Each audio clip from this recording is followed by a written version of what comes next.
Australian author Craig Ford has won 2 international book awards in New York, now boosting global awareness and boasting it of his work and his mission to promote cyber education right around the world. Let's now bring in Craig Ford, co-founder and executive director at Cyber Unicorns. Great to see you on Ticker again. Thank you, Aaron. It's great to be back. Well, firstly, congratulations. What does it mean to win 2 New York-based independent book awards?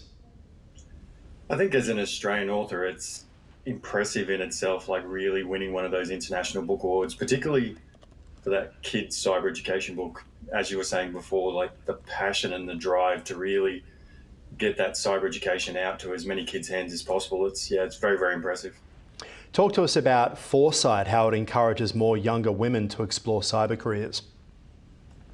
So essentially what I did, I was writing for the Women in Security magazine, and I really wanted to sort of encourage more young girls a bit of an interest in cyber. So what I did is I created a lead teenage female hacker, first person in her mind, and sort of give these girls, these young women, a bit of a insight in what it could be really like to be in the cybersecurity world, in the ethical hacking world, and sort of make it a little bit more fun and a bit more Hollywood, of course, to sort of make it a bit more exciting and entertaining for them, but really draw them in and show them what it could be like in this sort of space. So, and it's gets quite good feedback, and all the young girls that I know that have read it have quite enjoyed it. So it's doing its job, which is great. When you set out to write a book about young women in a situation like this, is it to try and encourage them to explore careers in the cyber field? Yes, very much. And basically the cybersecurity kind of, even though we've been trying to change it over the years, it still has a bit of a boys' club kind of a feel to it from the external point of view. So sort of showing them that it's, this is a place for all of us, really entertaining, really good careers for these young women, and sort of try and get as many as we can to sort of come into space. Particularly, I think the statistics are around, we need 30,000 new people in cybersecurity over the next few years. So as many as we can bring in will be great.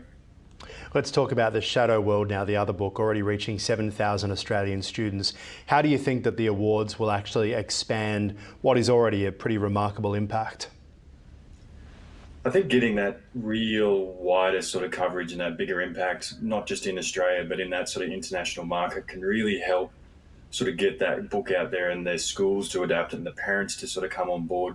Because essentially it was created, has 19 topics in it, and what it has is at the end of each chapter a couple of questions for the teachers or the parents to sort of really prompt and encourage those sort of conversations with the kids and try and get a little bit better understanding and a better relationship around discussing these sort of things, from anything as horrible as sextortion to cyberbullying to how the kids sort of act in that online gaming world. So the more kids' hands we can get it into, much, much better for the rest of us. What was the inspiration for you about writing this book? I've always been kind of really passionate about getting cyber education in general out into that sort of general public space. And with Cyber Unicorns, we've created that online education app and content. But I think what we've been doing wrong over the years is sort of we've been trying to break bad habits with the adults once they get into that corporate world.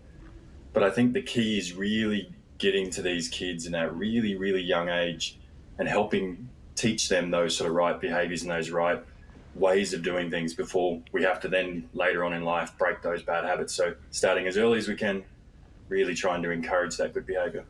Yeah, and cyber education for children, as you mentioned, in a world where we are talking about AI taking 30% of jobs, and also at a time where children are, we've got social media bans, there's so many lessons about the internet.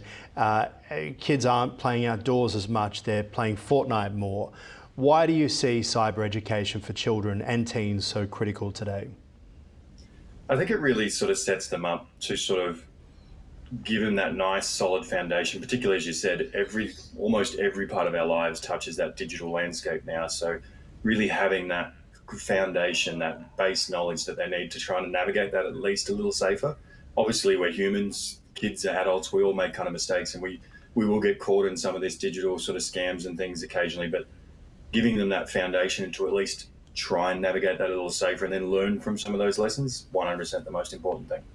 Craig Ford, look forward to having a read myself. Sounds terrific. Appreciate your time as always right here on Ticker. No, it's a pleasure.